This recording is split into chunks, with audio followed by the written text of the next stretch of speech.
उसने धर्म पूछ के मारा, हमारे पुरुषों को मारा और महिलाओं को बोला कि जाओ मोदी को बता देना कि हमने मारा है।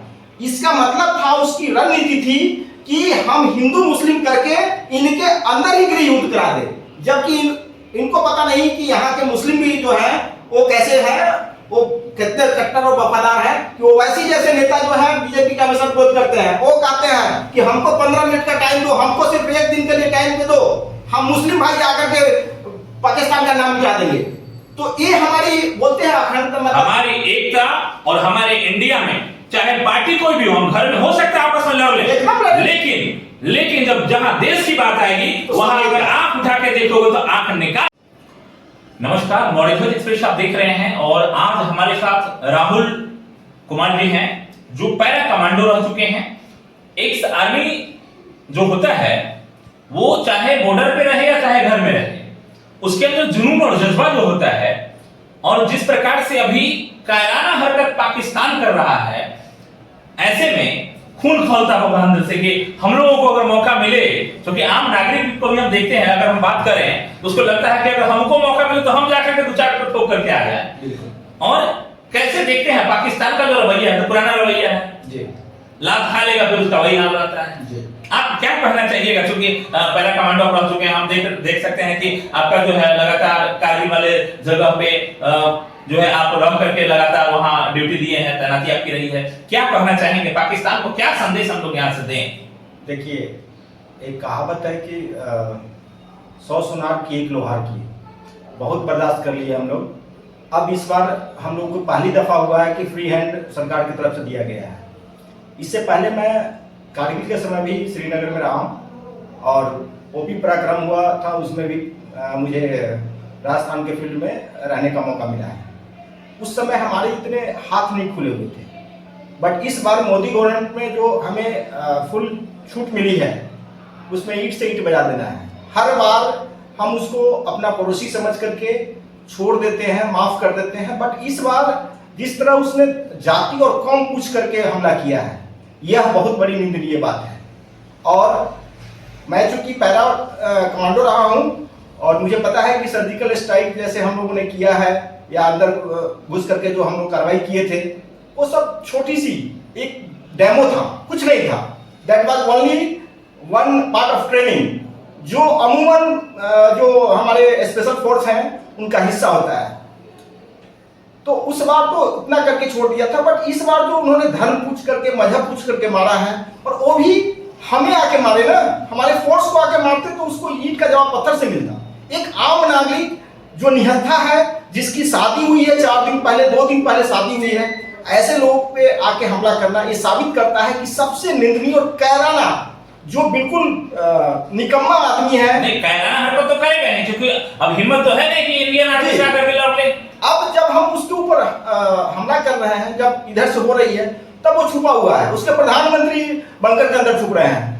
हम लोग तो बिल्कुल तैयार हैं कि अभी गवर्नमेंट बुलाए और अभी घुस करके मारे उनको, ईंट का जवाब पत्थर से दे। हमारे वो 27 को मारे, हम 2700 को मारे, 2700 से ऊपर को तो हम मार चुके हैं, अभी 27,000 को मारे।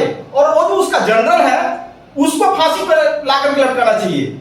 हम लोग को मौका मिले तो हम लोग पकड़ के वहां से उसको लेकर के आए उसके कैपिटल से, और उनको फांसी पर लटकाया जाए। अभी हम लोग देख रहे हैं, जैसे हम लोग रात देख रहे थे कि किस प्रकार से जब इंडिया की तरफ से जब उसके ऊपर हमला होना शुरू हुआ, तब तो कई तो भागना शुरू किए, और उसके बाद अब फिर कायराना हरकत करना शुरू कर दिया कि बॉर्डर पे लगातार सिर्फ फायर कर रहा है। देखिए, हम लोग हमेशा डिफेंसिव पोजीशन में रहे हैं। हम लोग कभी भी मतलब अपना डिफेंस किए हैं, किसी को अटैक नहीं किए हैं। और हम लोग महात्मा गांधी को मानने वाले हैं, हम लोग अहिंसा में विश्वास करते हैं, लेकिन कहते हैं कि अहिंसा परम धर्म है, लेकिन धर्म की रक्षा के लिए हिंसा जरूरी है। ये हमारा धर्म बताता है, हमारा सनातन धर्म है, जो हमारी संस्कृति है, जो हमारे पुराण है वो बताते हैं, गीता बताती है। तो उन्होंने जो कार्रवाई किया है, अब बताइए, बार बार, एक बार हमने उनके आतंकवादी ठिकाने को टारगेट किया है, वो हमारे सिविलियन को मार रहे हैं, बताइए। नहीं, क्योंकि इंडिया जो है, इंडिया किसी आम जनता को तो नहीं टारगेट किया, बिल्कुल नहीं। इंडिया की तरफ से जो भी आक्रमण किए गए या जो भी उसमें हमला किया गया, टोटल जो वहां आतंकवादी पल रहे हैं, भाई पाल तुम रहे हो तो हम तो उसी को मारेंगे ना, आपके आम जनता को तो नहीं मार रहे थे। और सर देखिए, अब इस बार कैसे पाक डिस्क्लोज हुआ है? पाक का देखें आप तो आपको समझ में आएगा कि पहले तो कहता था कि हम आतंकवादी को श्रेय देते ही नहीं है, तो जो गंधार में ये था वो उसको छुपा कर रखे हुए हैं।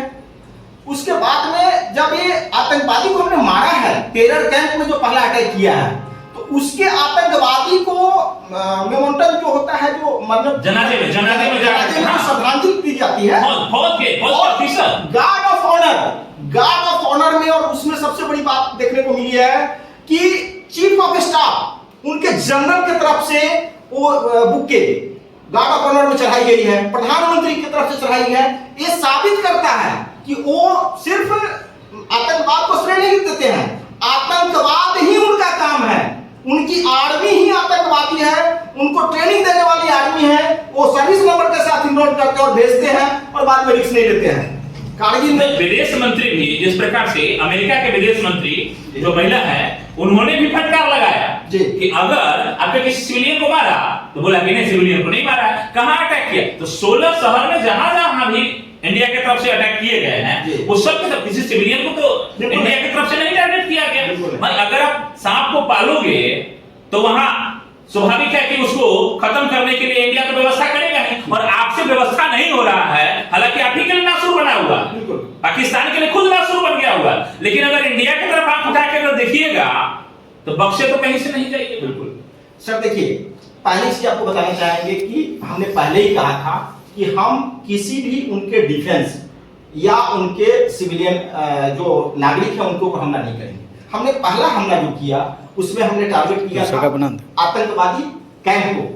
आतंकवादी कैंप को जब हमने हमला किया तो वहां पे बात खत्म हो जाती।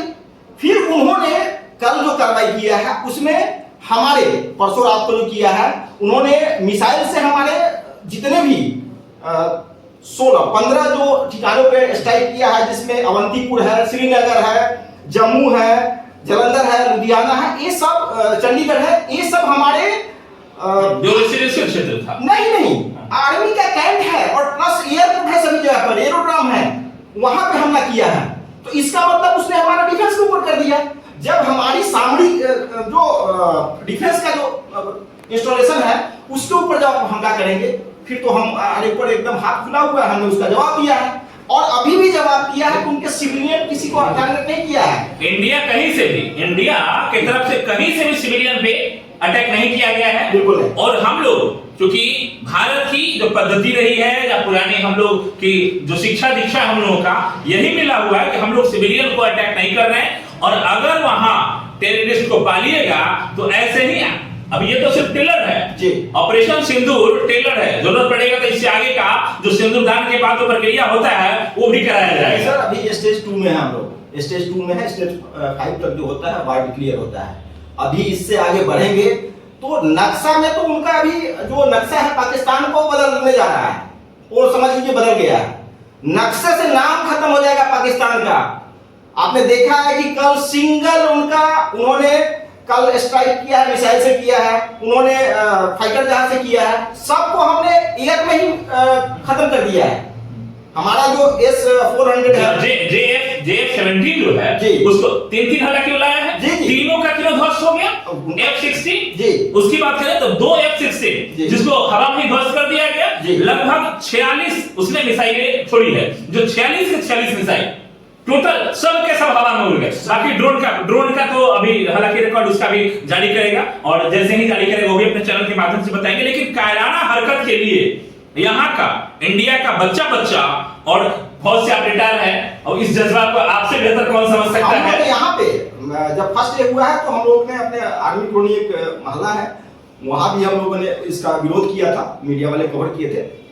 देखिए हम लोग बिल्कुल तैयार हैं, और यही नहीं, हमारे अड़ोस पड़ोस के फौजी भाई लोग बिल्कुल कह रहे हैं कि हमको जल्दी बुलाइए।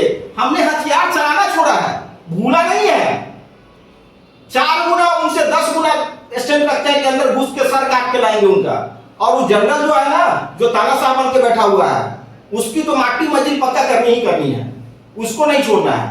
इसलिए पाकिस्तान सुधर जाओ, नहीं तो यहाँ इंडिया का आर्मी की तो बात छोड़िए, आम नागरिक और आम युवा जो है इस प्रकार से खून खोल रहा है उसका, क्योंकि आप सीधे सीधे हमारे आम नागरिकों को, निहत्थे लोगों पर आप एक कायराना हमला जो कर रहे हैं, ये कहीं से भी एक मानवता के हिसाब से भी कहीं से भी ठीक नहीं है। इसलिए मानवता अगर बची रहेगी तभी हम लोग जो है आपके किसी प्रकार के बातों से सहमत होंगे या आपके साथ रिश्तेदारी रखेंगे। पहले ही आप लोग वहां से पोले पाल के रखे हुए हैं तो उसका इलाज तो करेगा इंडिया, और उसके बाद इंडिया में जिसको भेजेंगे वो यहाँ से फूल माला देकर भेजा नहीं जाएगा और उनको सीधे जहन्नुम भेजा जाएगा। देखिए उसने कितना ब्रेन लगाया था, उसने धर्म पूछ के मारा, हमारे पुरुषों को मारा और महिलाओं को बोला कि जाओ मोदी को बता देना कि हमने मारा है।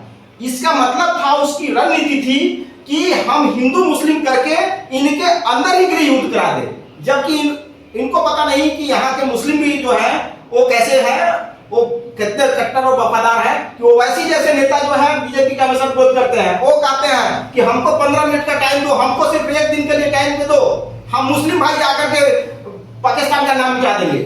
तो ये हमारी बोलते हैं अखंडता, हमारी एकता और हमारे इंडिया में चाहे पार्टी कोई भी हो, हम घर में हो सकता है आपस में लड़ ले, लेकिन जब जहां देश की बात आएगी वहां अगर आंख उठा के देखोगे तो आंख निकाल लेने का भी काम हमारे इंडिया के लोग करेंगे। बहुत बहुत धन्यवाद राहुल जी आपका हमारे चैनल से बात करने के लिए। उम्मीद करते हैं इसी जोश जुनून के साथ तमाम हमारे जो युवा है भारत के ऐसे ही तैयार बैठे हैं, जरूरत है अगर इनको मौका मिले तो पाकिस्तान का नाम निशान तक मिटा करके रखने का काम कर देंगे ये हमारे यहाँ के युवा। बहुत बहुत धन्यवाद तमाम दर्शकों का, विशेष राहुल जी आपको धन्यवाद।